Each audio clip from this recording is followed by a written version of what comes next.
Okay, season 2 of Katt Williams versus everybody. Okay. The internet is divided.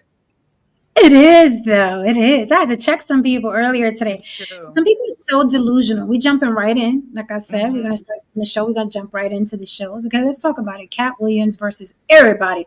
The aftermath. And some comedians have responded, which everyone was waiting for, bated breath, right? It's like, hey, Katt Williams, he drew first blood, and we were waiting.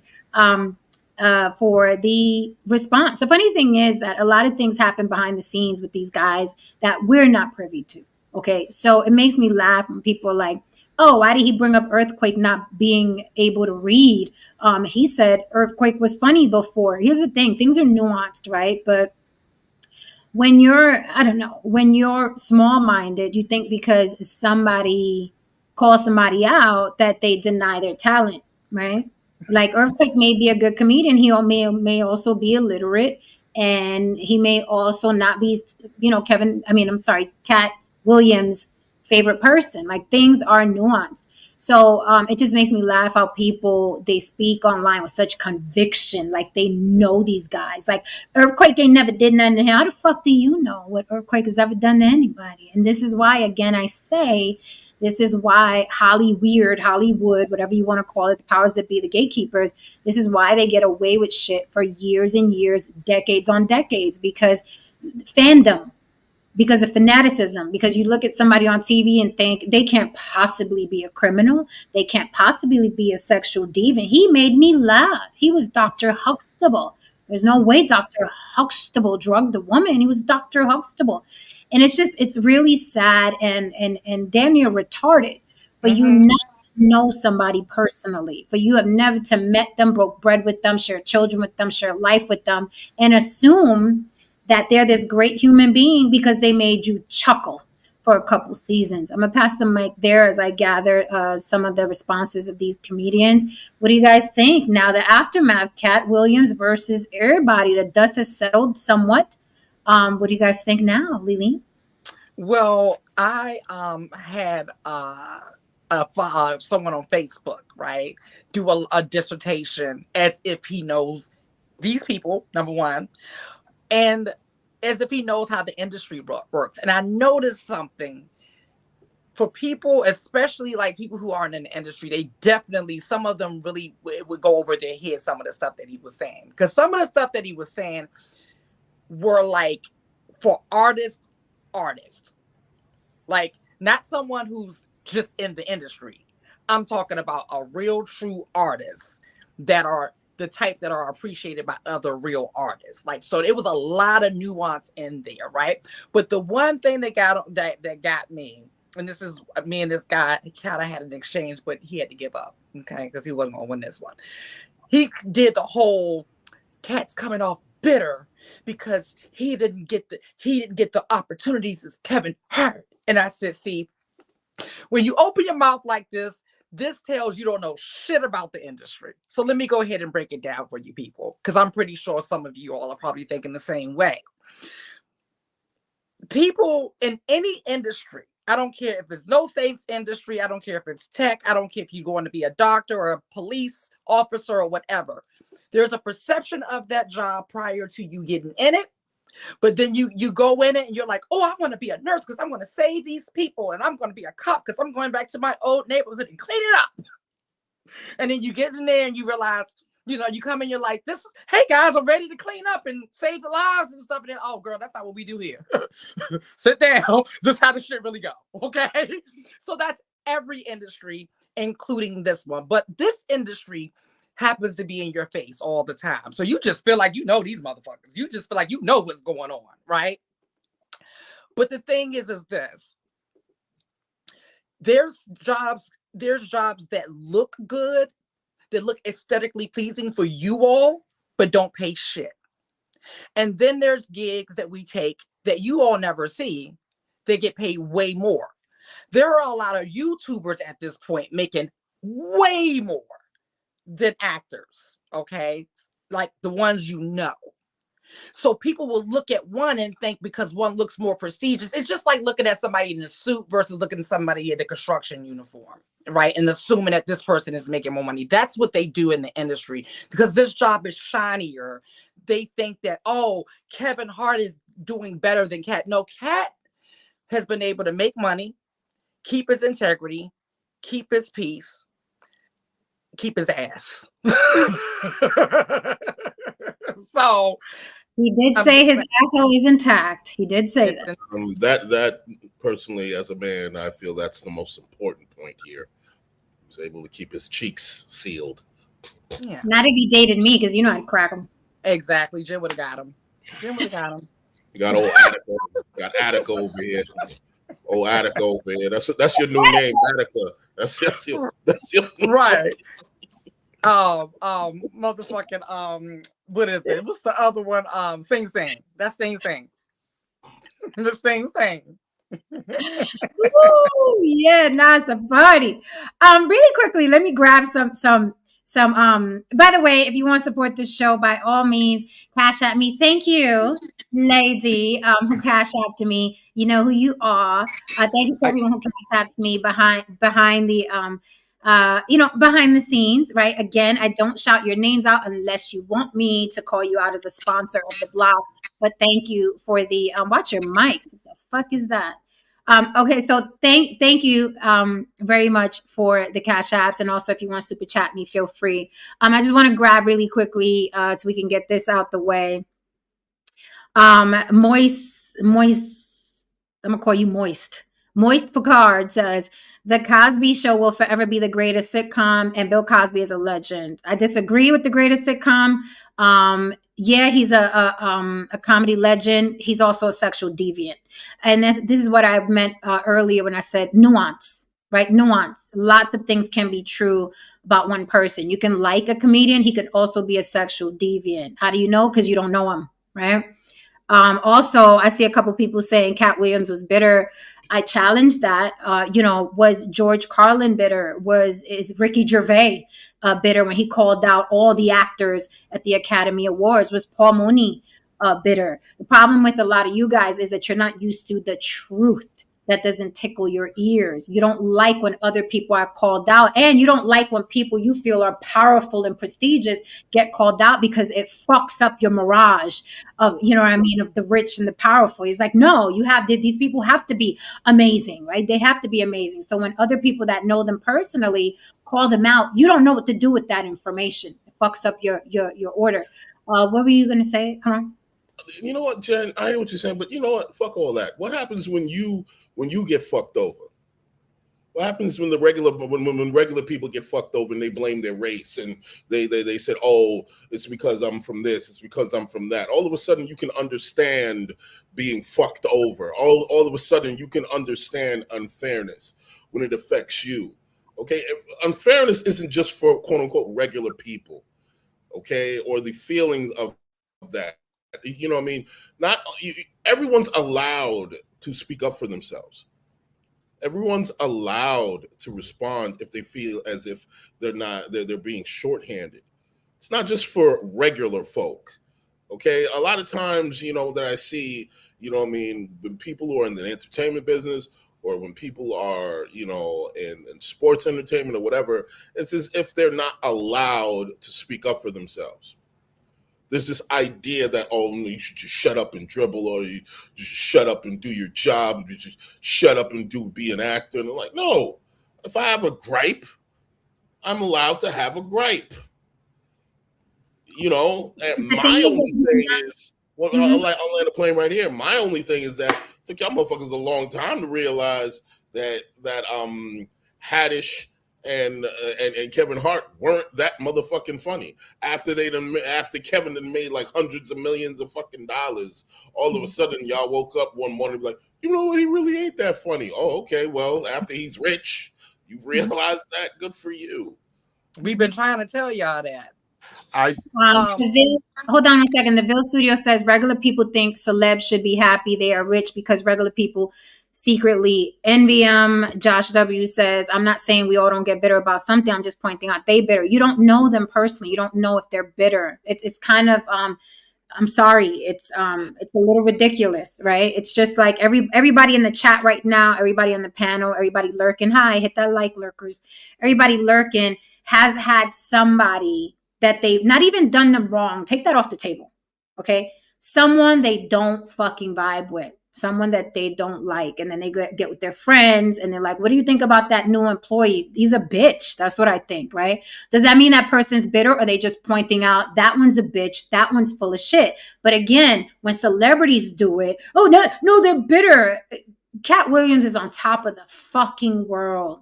That man sat down for 2 hours and just threw out some throwaway statements and set the fucking internet ablaze. Okay. He is wealthy. He's so wealthy that he's incredibly generous with people that he doesn't have to be generous with. He adopted children. The man has a full life. So when you're saying he's bitter, you're only saying that. You know why? And I'm going to land the plane right fucking here.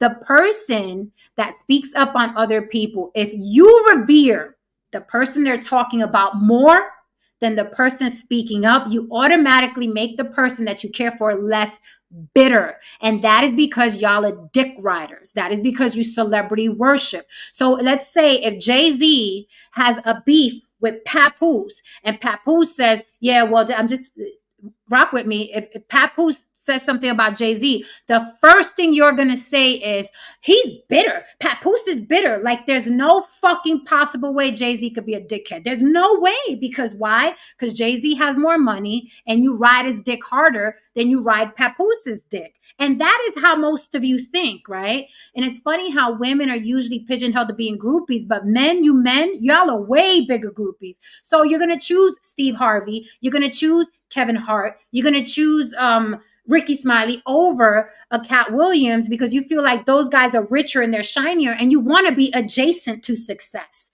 That's all it is. Y'all are groupies. You have to admit you're groupies. That's half the battle. But that's really how you judge things. Which one is more famous? Which one is more famous? Which one do I like more? That's the one I'm going to go with. I'm going to choose this person. That person's bitter. And there's no way they could be telling the truth. They're just bitter. And that is how y'all think, because you always you want to go with the winner because y'all are groupies. No, Sam? Yeah, there's a couple of things. I think people sometimes hear things that aren't, that they remember things that they hear and then forget things that they don't want to hear, because I specifically remember him saying that Earthquake was illiterate, and then later on saying he's a funny guy. So he didn't say he wasn't funny. So when that person's saying, oh, he said he was, yeah, he did. He said he was funny on that podcast too. He just said he was illiterate. But from what Lily said, I totally agree with what she's saying. It's like the people put on screen you think are making a lot of money. There are people behind the scenes that are making even more money. The people that are writing for these people are making a lot of money. And I learned so much. Listen, I knew nothing. Katt Williams was always, he's a funny comedian to me. I had no idea about his background. I learned so much. I was so impressed with what he did at such a young age, the balls it took to do what he did at a young age, and how bright, and how he's probably a genius. I mean, he probably has a genius IQ, I'd imagine. And the reason that Katt Williams can come and do all this stuff is because he's not scared. He knows no matter what anybody does to him, he's going to be able to make money. He's not scared. And other people that get in positions, they're talented. They're not as talented as he is. And they know if they go the wrong way that they can be just like Yeezy or whatever. They can lose their billions just as fast as they got their billions. Katt Williams doesn't have that fear because he knows, if I can't make it here, don't worry, I'll figure it out somewhere else. I was totally blown away. I couldn't take my eyes off that interview. It was amazing. And I believe the things he's saying, because when you have nothing, listen, Howard Stern, Katt Williams, you can say Star, the people that are willing to not hold back, and they usually are more truth telling. The Block. They're truth tellers, right? The people that are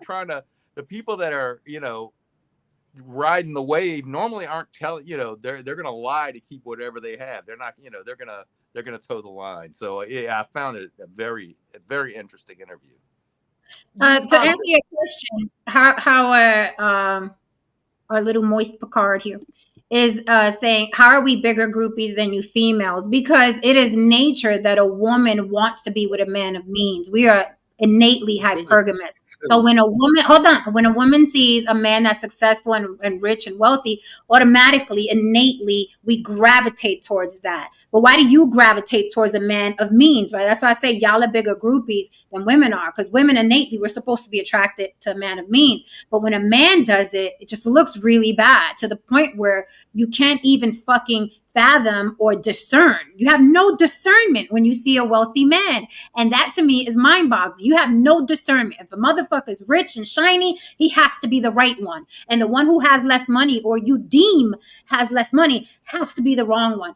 He has to be bitter. You have no discernment. And it's really right on par with women looking at men of means. It's right on par. It's right on par. So you took the word out of my mouth. I was going to say, y'all motherfuckers been sheltered in place a little bit too long, to the point where your fucking like social cues are like retarded or something. Because they do the same thing with Jen. Like Jen can say something as a matter of fact, and they'll say she's angry or whatever. And I'm like, you all just don't understand. Like the way I heard it, he was saying that shit just as matter of fact as I'm saying, oh, she's wearing a blue shirt, he has a green shirt on, and she has a red shirt on. It was that much feeling. It was like, I'm telling a story about my experience. This is what happened. He was there, she was there. It was just that simple to me. But people are like, ooh, oh, and it's like, what is there to ooh and oh about? Like, it's just, I'm telling the story. So we sit here and act like motherfuckers don't be big broing. I don't all be day. Big broing some of these dudes with money, big broing these athletes, big broing, you know what I mean? Even big broing maybe a dude around your way with a better job than you. You're gonna really behave as if you're not you don't, so many of you don't do that. It's just there's just a cognitive dissonance in when you're having these kinds of conversations. It's so mind-boggling. That's why you can never get to the meat of a conversation, because everybody is just fighting to the goddamn death for their fucking perceptions and their bias. They'll literally kill and die for it. You know what I mean? No matter how ridiculous the shit actually sounds. Like, for instance, James Oko comes in here. Are we going to sit here and basically, you know what I mean, behave like this man doesn't have substance abuse problems? What the fuck does that have anything to do with what the guy fucking said? Let's just put that on. But even further, where's your proof that someone has substance? I was going to ask him, did he ever smoke crack with him? Because the internet police, the internet police has pulled up the proof about said. The internet police has pulled up the proof about, you know what I mean, Steve Harvey. Do you motherfuckers got a toxicology report? Do you motherfuckers know a crackhead who hung out with Katt Williams that can give you, you know, photographic evidence that this nigga was smoking crack? You have none of these things. Okay? Pay attention. I mean, and the way, that's the thing, they don't pay attention to what's being said, right, in its entirety. Like No Saint said, they pick out the statement. It's like, oh, I'm a suck on this because I like this. Forget that was said. Forget the context. Forget all of it, right? And like Lily said, that's been done to me as well. I'll say a whole fucking sentence, and some dumb motherfucker online is gonna be like, I'm gonna hold on to this and make this the narrative. And we all know how it goes. But to sit up here and say, are we gonna act like this dude doesn't have major problems with substance abuse? Where is your proof? That's all I'm asking. Like, where is your proof? But this is what happens. You make up these scenarios in your head. You give these people these scripts, these lives that don't even fucking exist. That's why a lot of these celebrities, they say that they laugh when they go online and Google their net worth. I've heard a couple say, I wish I was worth that much. And then we hear Katt Williams say, the net worth they said I had was in my pocket that night. Like, you know, so it's like they paint these scenarios, and because you believe everything you see and everything you read, it must be true. Somebody said it. There is no proof that this doesn't just go for Katt Williams. This is for anybody that you're saying is a substance abuser. Unless you have proof, unless you saw them do it, it is egregious to accuse somebody of that. Unless you saw it. Now, we've seen Katt drunk. We've heard him say, I smoke more weed than Snoop, and I smoke a lot of cigarettes. I've never done no heroin. I've never done no cocaine. I've seen the shit that it does to people. It destroys lives. It was enough for me to see that it destroys lives, and I never touched it. Why can we not believe him? Why can we not believe them? Why? Because you need those scenarios in your head so you can feel better than people. And you know, I tell you, I know how people are because I said they do it to us trans people or LGBT people all the fucking time. Like they like, I can't, they won't say I just don't like you and I don't need no fucking proof to not like you. They can't do that. So they'll just be like, oh, yeah, that's it right there. That's the reason why I don't like him. I'm like, that's just some lady in Iowa who stole out of a fucking Kroger. Like that has nothing to do with anything. But okay. And what's fun, what I thought was fun. I just want to get a little point out real quick. Look, I can sit here and say this as a person who has been in the entertainment world since I was a fucking kid, and you know what I mean, to the ladies too who are also in the entertainment world. We experience the human condition and human nature at a very accelerated speed. Let me explain. You could literally have nobody calling you on Monday. Nobody. You're like, your name is shit in the business, people treating you like shit. Then all of a sudden, something that you did maybe a month ago pops. It's the most wanted thing, and then all of a sudden, your fucking phone's ringing off the hook.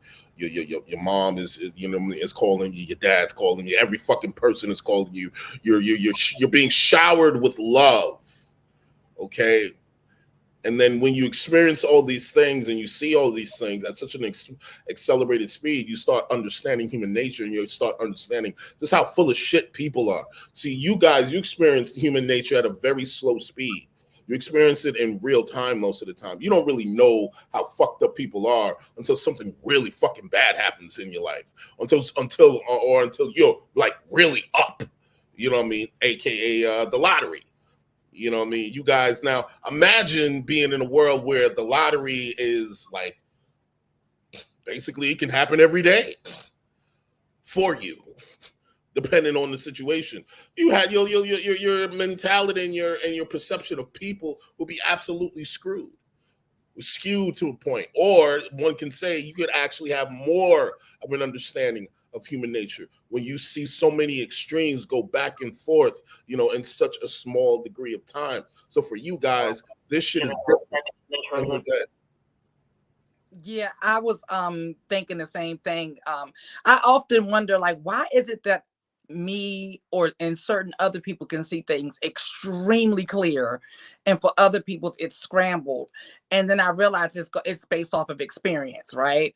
And things that we've seen. So you really put that into perspective because I entered this industry 20 years ago via a management company. So I entered behind the scenes. So I've done behind the scenes, I've done in front of the scenes, I've done the service part, the hair, makeup. I've done a lot of stuff in this industry.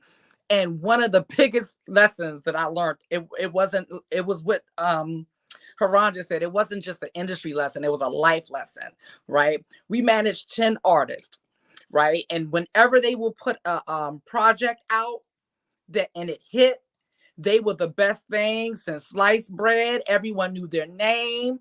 You didn't have to call to get them booked. People were calling you to book them. You was able to negotiate prices, all of that stuff. The moment the project dies down, and this is for every single artist out there, okay? The moment the project dies down, motherfuckers don't know you no more. They never met you. They could barely, like that's all. I mean, they literally, they will change as if they never had. I mean, I'm talking about these are people that probably spent the night in your home. You all's probably like shared, whatever, what I'm saying? Like spent moments that you felt were intimate. And then you're no longer popping no more. They don't know you. Then you come out with another project. The same motherfuckers who gave you their ass to kiss will shamelessly come back and start calling as if nothing happened. And that's when, like Haran said, that's when I realized how full of shit people really are. People are full of shit, so it's easy to see through them. And there's something else you got to think about too, is that Katt is sharper. He's very, and you got to realize that if he's saying these things, he's opening himself up to lawsuits. I'm pretty sure he can back up all these things he's saying because he's been in the game long enough to know that if he's telling falsehoods that are ruining people's reputations, like say Earthquake, that if that weren't true, Earthquake could bring him to court, and say this, he could.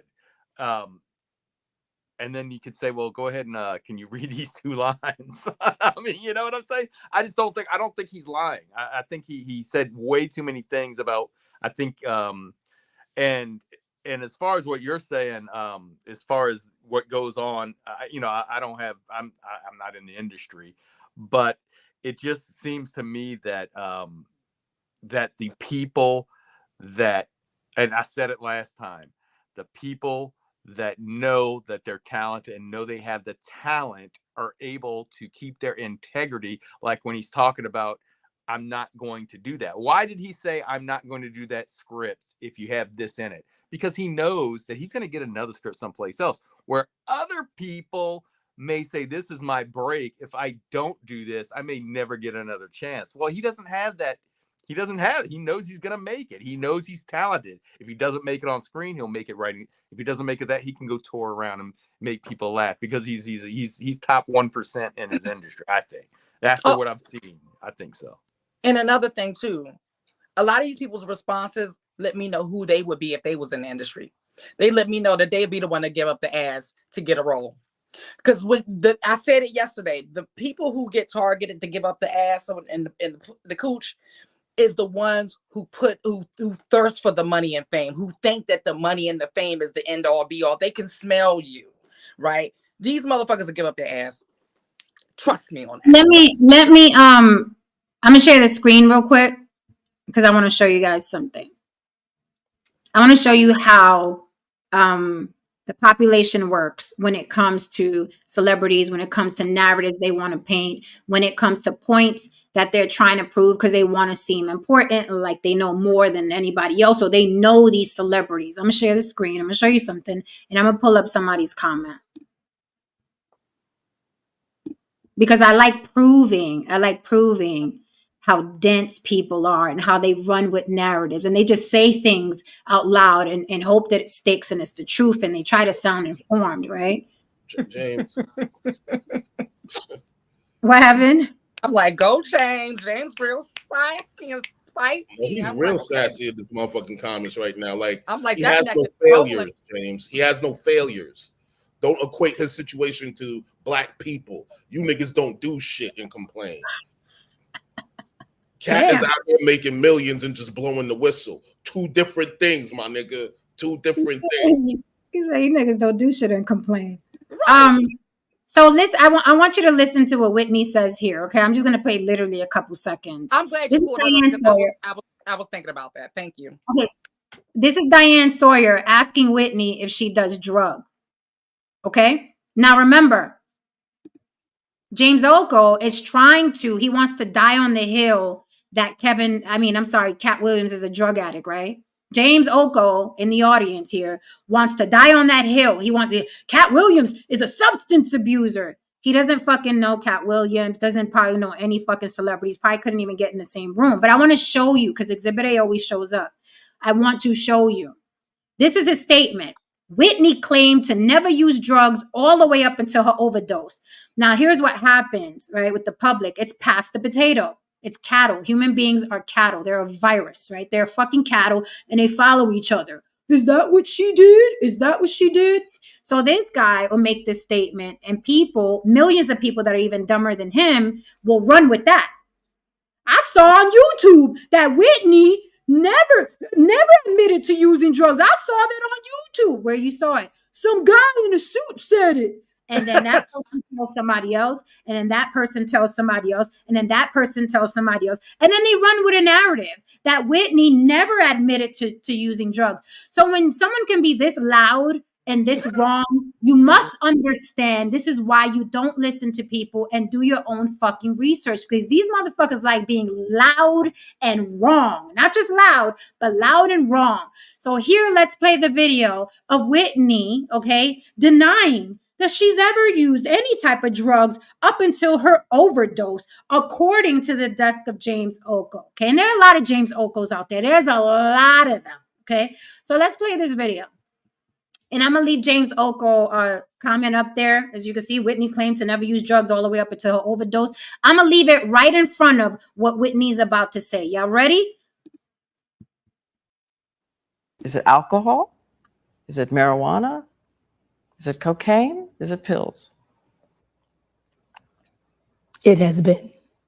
At times. All? At times. If you had to name the devil for you, the biggest devil among them? That would be me.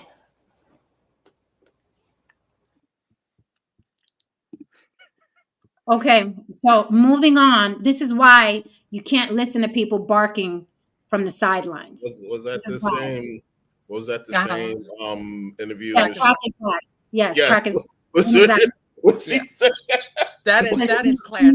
Too much money to smoke crack. I was going to say, Jen, I don't remember. Remember I was saying I couldn't remember lines earlier, Jen? But I know every line to that fucking interview. That interview was classic. I remember sitting down looking at that and just like wanting to like turn this off. We all did. Like when she said that shit, I spit my fucking drink out. I was like, no, she did not just say that shit. She was like, no. I think it's too much money to smoke crack. She said it right before she said that. And she said, is it pills? Is it alcohol? Is it what? She said all of them. Right?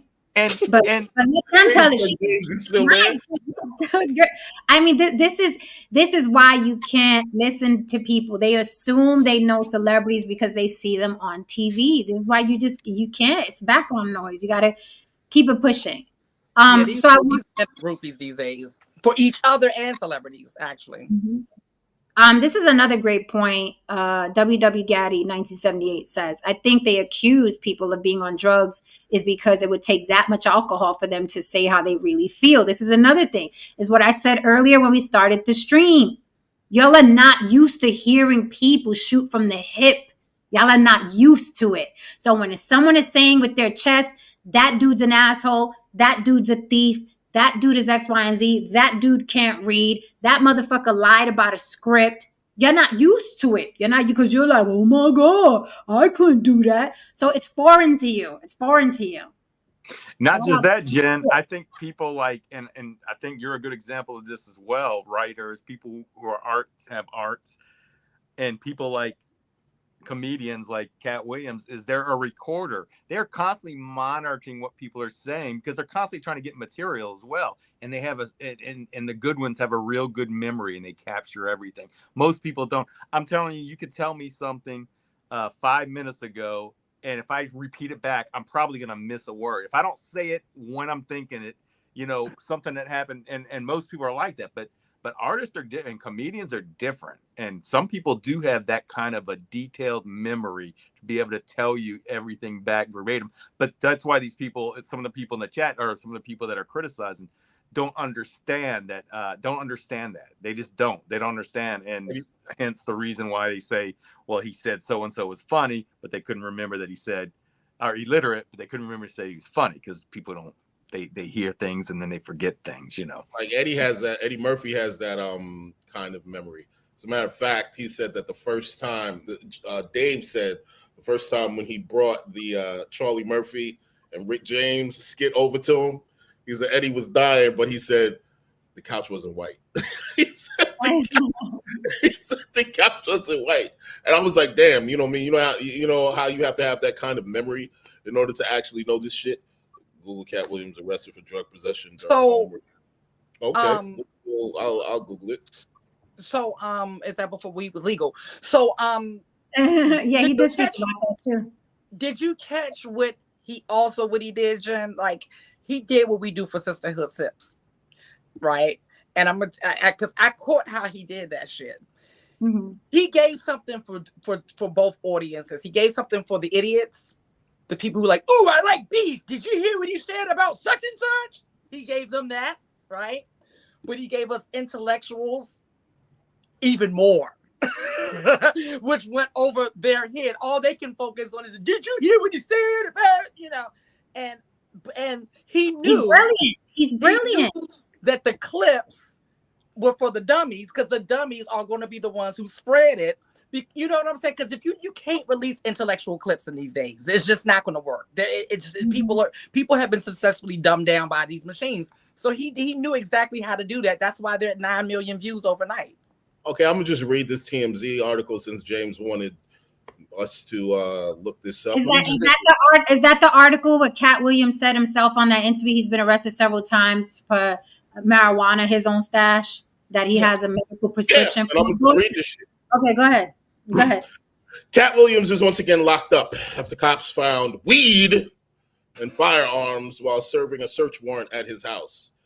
The Hall County Sheriff's Office in Georgia say the warrant was part of an investigation into Katt that began on March 1st after one of Katt's bodyguards claimed he was beat with a baseball bat and choked after refusing to engage in criminal activity at Katt's behest. The bodyguard claimed Katt threatened to kill him, but said the assault was carried out by others in the group. When cops raided Katt's home Tuesday morning, they found several firearms and large quantities of marijuana. Katt was booked for aggravated assault, terroristic threats, and false imprisonment. Cops say they will also add the drug and weapons charges. His last brush with the law puts Katt's tally at 4 after allegedly holding 5 women at gunpoint, assaulting a pool store clerk, and becoming a battery suspect in LA, all within a week. I don't see heroin. I don't see cocaine. I don't see opium. I don't see any of those things. So, James Oko, once again, you have absolutely no fucking clue what you're talking about. You just continuously use a consistent nigga, though. I'll give you that, though, James. Consistent. I will say consistent. Well, Consistent. you know, Wow. and I'm curious, are we in the time of reefer madness? I mean, marijuana. I mean, that's like in the 80s, kids thought that was he did marijuana. Who's not doing? It's legal in states. It's not even a big deal. And even if what James is saying, even if he was using, if he's substance abuse, that would be a problem. That's not to say he's a bad person. If he did have a substance abuse problem, he has a problem, right? They just looking for something. Doesn't make him a liar. They're looking for something because they need him to be wrong. Yeah, but let's not address him anymore unless he's coming up here because he's wasting our time and we don't have a lot of time tonight. We're done with James for the night unless he wants to come up or super chat. So moving on, I do want to get into, before we're out of here, I do want to get into some of the responses because tonight is the aftermath of Katt Williams versus everybody. So let's see what these comedians had to say because we were all waiting for responses. Now, they all haven't responded. Steve Harvey hasn't. Tyler Perry hasn't. I think Gary Owens did. A couple of people have responded that were named. This is going to take some time because he named a lot of people. This was a mass shooting, as one of my close friends said. This was a mass shooting, a comedy. So there's a lot of people we're going to be waiting for to respond, right? So let's look at what some of the comedians have responded. Some of these responses I already expected because we know kind of like the public personalities of these men and how they're going to play it. We know Ricky Smiley's going to play the violin. We know Kevin Hart's going to be obnoxious, right? We kind of know what the public persona and response is going to be. But let's look at these things verbatim. That way we're not misquoting anyone. And I kind of figured Tyler wouldn't address it. If I was a billionaire, I wouldn't talk to your asses either. Yeah. Okay. You said I was gay. Okay. Right. And he didn't even say it in a negative way. He was just like, he's gay. It's just gay. Exactly. All right. So let's look at what Kevin Hart said. This is what Kevin said. Kevin went the usual lazy route. He said, gotta get that anger out your champ. It's honestly sad. In the meantime, please enjoy my movie trailer to my next film, Lift, which will be dropping on Netflix in 8 days. There is a moment in the trailer where Google McGrath, whatever, says, they really love you. I know she's talking about you, Katt. Mark your calendars, world. This one is special. I knew that Kevin was going to use this as a means to promote, which is smart, right? Mm-hmm. Smart. No dummy. Kevin is no dummy. Dress until they offered him the dress, and then he put it on. And what did he say after he wore it? I made my own decision. Duh. But you didn't make it before they brought it up, did you? It's okay. All right. For a 5-year period, every single movie that Kevin Hart did was a movie that had been on my desk, that all I had said was, just, can we take some of this step and fetch it shit out? And then I can do it. Like, it don't need to be overtly homosexual, because I'm not homosexual, right? It doesn't need that to be funny, right? And me saying that and them going, oh yeah, no problem. And then going to give it to this other guy and having him do it just like it was, and acting like I'm a bad person because I keep standing on my standard. But so again, I want to ask, I got some smart people in here and in the chat and some lurking. Again, I want to ask, what sounds bitter about that? If he got the script first, it's not like he's getting passed up for roles here. He got the script first. And what do studios do, right? You go after the person you want first. And then it trickles down to whatever. It's like a song that Sia wrote. Diamonds, I think, was supposed to go to Beyonce. Right? Shine bright like a diamond. It was supposed to go to Beyonce. She didn't want it to give it to Rihanna. The shit fucking blew up, right? This is what happens in show business. So those scripts were on Katt Williams' desk first. He was like, I don't really want to do the step and fetch it. I don't want to play like I'm homosexual like this. I'm a pass on that. They gave it to Kevin. Every role isn't for everybody, right? And it's not a good thing or a bad thing. It's just, I don't want to play this role, right? If you're in any type of, in this business in any way, whether it's acting, singing, modeling, or whatever, yes, we are presented with projects.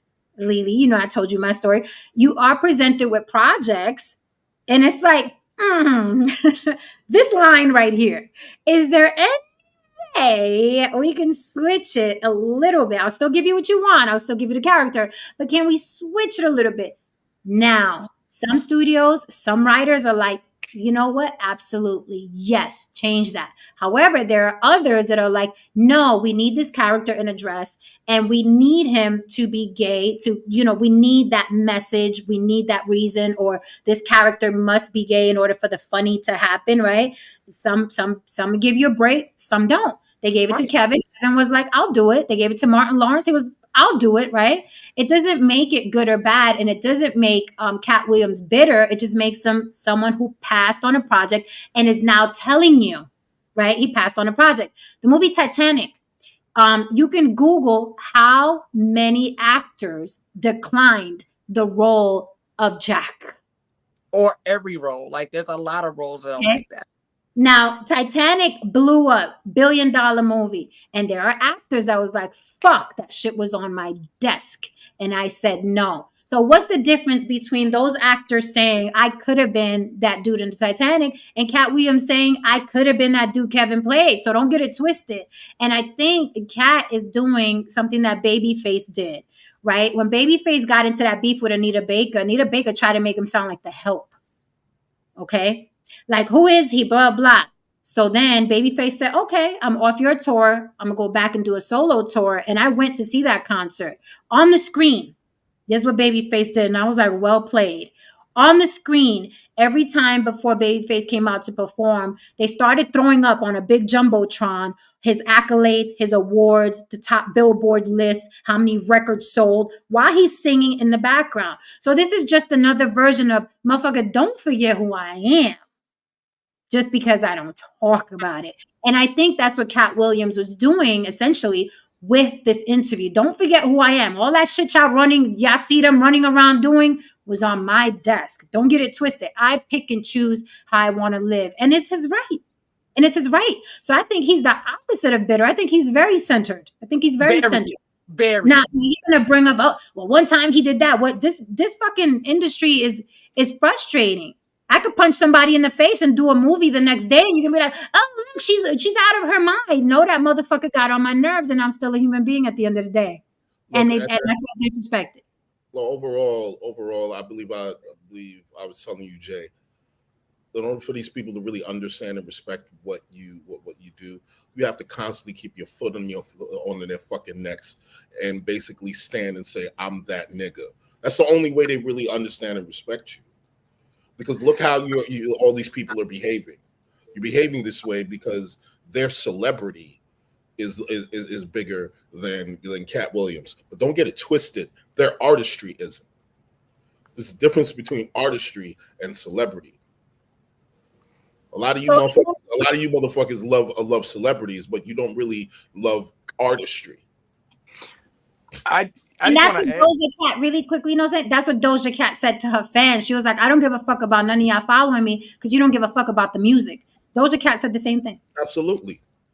And I just want to add, it can be really confusing when all you hear in the chat on other channels are how black people are put in dresses, black people are made to be gay in the movie industry, and the small hats are doing it to us. And then you have a guy that stands up and says, I'm not going to do it. And now they're attacking him. It's bizarre. So what is it? Damned if you do and damned if you don't. If they put you in a dress, look at that agenda. You trying to make our kids gay. If you refuse to get put in a dress, you just bitter that Kevin Wynn put a dress on. He should be the guy that's being held up. Well, I'm not going to do that. And he should be looked at as an example. But no, now he's being attacked because he's bitter. And that's just exactly what I heard, you know what I mean, from it, because I'm saying he's basically telling y'all I wasn't willing to spread my butt cheeks, and y'all motherfuckers over here like, well, what's wrong with you, nigga?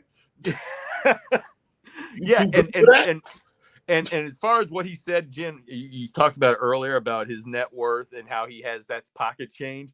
As soon as he said that, I went and looked, and 100%. I looked. It says he's worth $2 million. I was like, holy cow, that dude is worth. I don't know what he's worth, but I know it ain't $2 million. I know it's well north of that. He's doing a tour right now. He's coming to New Orleans in March. He tours way too much to only be worth $2 million fucking dollars. Yes. So here's I got another little exhibit, right? He accused Cedric the Entertainer with receipts that Cedric steals jokes, right? Now he's bitter. Well, let's roll the tape and you decide. Now, even watching this, I had to ask some people that I know, was Cedric the Entertainer a writer on this show, right? Because I'm trying to give him the benefit of the doubt. I'm just looking at all the evidence coming in, and I was like, well, maybe Cedric used this joke in his stand-up because maybe he was possibly a writer for the show they're saying he stole it from. Now, remember, Katt Williams said that he stole his joke, and there's receipts because there's the year that Katt Williams told the joke, and then the year Ced used it. So, you know what I mean? There was proof. So let's just see if Ced borrowed some shit. He gonna walk up and introduce himself, Chad Johnson, man. Everybody call me Bombinish, man. Everybody around here call me Bombinish, it's fine. You call me that. Don't even worry about it. Everybody call me Bombinish. Everybody call you Bombinish. Yeah, everybody in the whole city call me Bombinish. Don't even worry about it. It's fine. You call me that. Don't even worry about it. Bombinish, this is what everybody call. Yeah, everybody call me that, man. Don't worry about it. I'm like, all right. So all week long, my ass talking about Bombinish, what up, boy? Hey, Bombinish, you gonna run around, come over and watch the game with us later on? Hey, Bombinish, run to the store, grab some beer, come on back. My cousin said, what you calling him?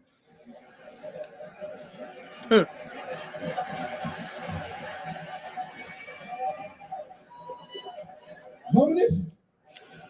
He said, everybody call him Bombinish. He says, all right for me to call him that. Like, no, man, his name's CJ. He's saying you can call me by my initials. That's what he said. The only way that I can answer that question is by telling the Bombinish story. It's a true story. See, there was this white family that lived in Mississippi, and they had this man who worked for them occasionally named Bombinish. Now, he did various small jobs for them on and off for about a week. One night, he had just finished bartending a party, and the lady of the house realized that she didn't have any money. So she said to him, Bombinish, I want to write you a check, but I don't know how to spell Bombinish. He said, well, I've been meaning to talk to you about that. See, when I came to work for you, I told you my name, and then I said, but you can call me by my initials.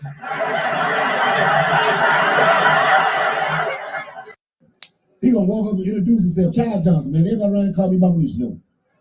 Everybody around here call me Bombinish, it's fine. You call me that. Okay, so that's just one video that surfaced of Ced the Entertainer doing someone else's material. Now, when Ced the Entertainer responded to Katt Williams, basically he was saying, tried the whole, oh, you bitter thing. And then he said, you can't diminish me to one joke. But he never said, I never stole your joke. What he said was, you can't diminish me to one joke. I have a whole career. So in other words, I took one little joke from you. I'm still said the entertainer, though. Is basically the interpretation for that. You can't diminish me to one joke. So then that sounds to me, you're not denying it.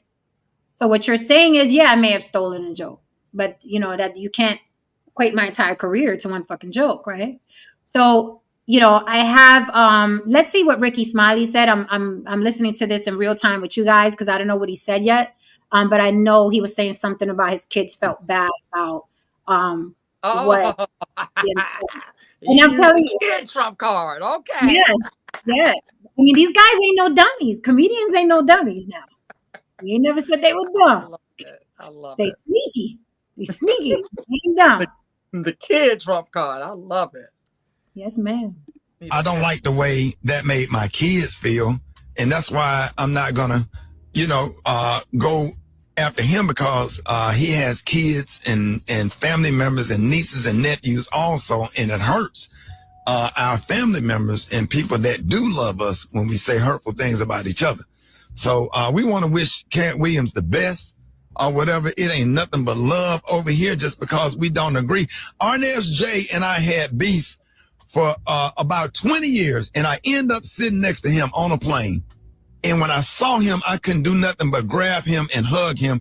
And we text each other all day on Christmas Day. It feel like we trying to make up for lost time. Two talented people that actually love each other. And Special K, Katt Williams got some comedy dates. I don't like the way that made my kids feel. And that's why I'm not gonna, go. Okay, so again, let's fast forward a little bit to Steve Harvey real quick, right? Because he also named Steve Harvey, as far as joke stealing and things like that, right? Because remember, they keep saying that Katt Williams is pulling this out of his ass. These things aren't true. And he's just bitter, right? So we just pulling up a couple of receipts. He's just bitter. He's just pulling this out of his ass. We don't know why he's saying these awful things about these wonderful people, right? We're just examining. Right now we're the jury. We're just examining the evidence. That's all. That's all.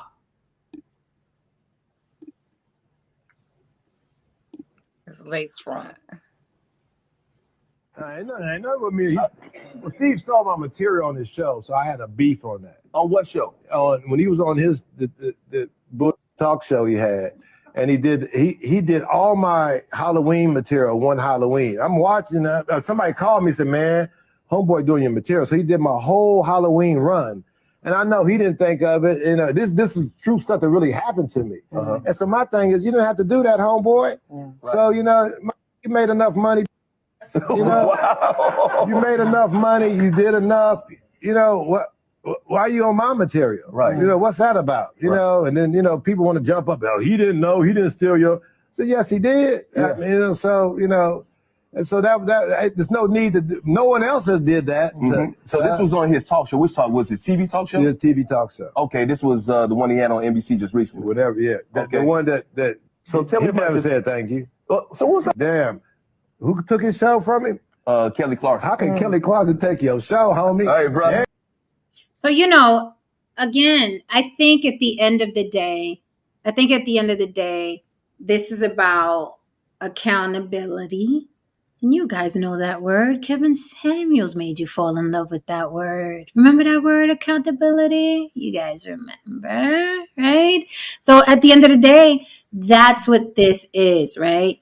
I love what Haran said earlier in our behind the scenes meeting. Basically, Katt Williams went and shook the table of the cool kids, right? And that's all this is. That's what's going on here. The little outcast, the one that talks too much, the one nobody went up and shook the cool kids table. And it feels uncomfortable because the cool kids are used to being the cool kids, right? And doing no wrong. And at the end of the day, that is all this is. I am glad it happened. There is a change of the guard happening. Katt Williams even used the word I've been using here for the past year, the year of reckoning. This is the year of reckoning. People that got away with shit for decades will not be able to do it any longer. This will even the playing fields for a lot of people. And just for the record, Mr. Bitter, the one you're calling Bitter, to date put on 26 women. 26 women with tangible evidence, took them on tour, gave them jobs, has adopted children, okay? Adopted children that he didn't have to adopt, okay? So before you fix your chicken wing holes to call somebody bitter, do a little bit of research and stop sucking the biggest dick in the room just because you want to be adjacent to success. Assholes. Meanwhile, you motherfuckers still trying to figure out if you're gonna spend $10 on a coffee date because Andrew Tate told you this is how it should go. But I will say this one thing: there's been talk of the death of Hollywood and the death of whatever. See, the reason why you motherfuckers feel this way right now is because deep down in your heart of hearts, you know there's really not that much talent going around these days. That's why it's so easy for you to dismiss this bullshit that you're looking at right now. You know, it's so easy for you to be nonchalant with it. Now, I will say this. You can feel however you want to feel, but at the end of the day, just as human beings, when it comes to artistry, I mean, I'm talking about real artists, those who bleed for their craft, those who spend hours and hours studying, those who are prolific, those who have suffered for it. When you see a bad motherfucker, you motherfuckers all gather around. Don't play stupid. Don't play dumb.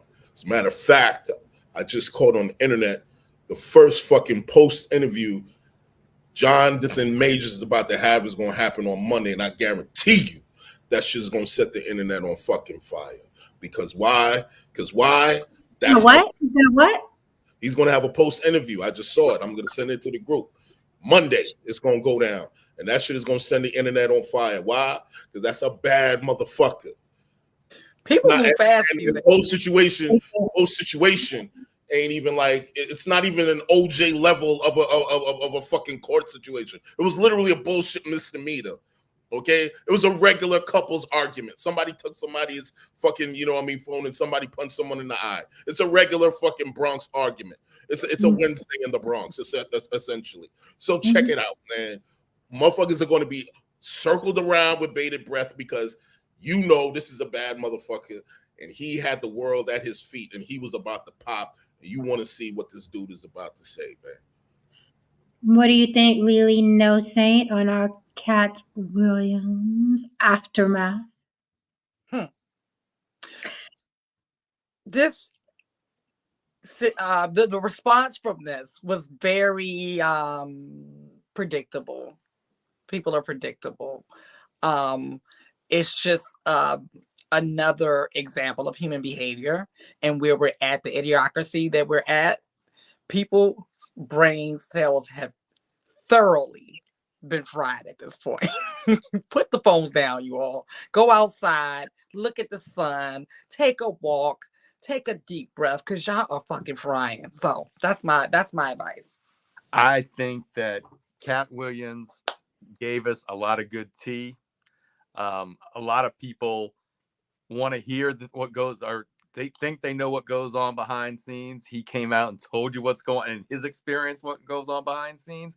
Not just that, we get fooled, and many of us are guilty when it comes to. I'll just put it like especially when I was younger, man. Athletes could do no wrong, right? And you don't think that these people they got PR people.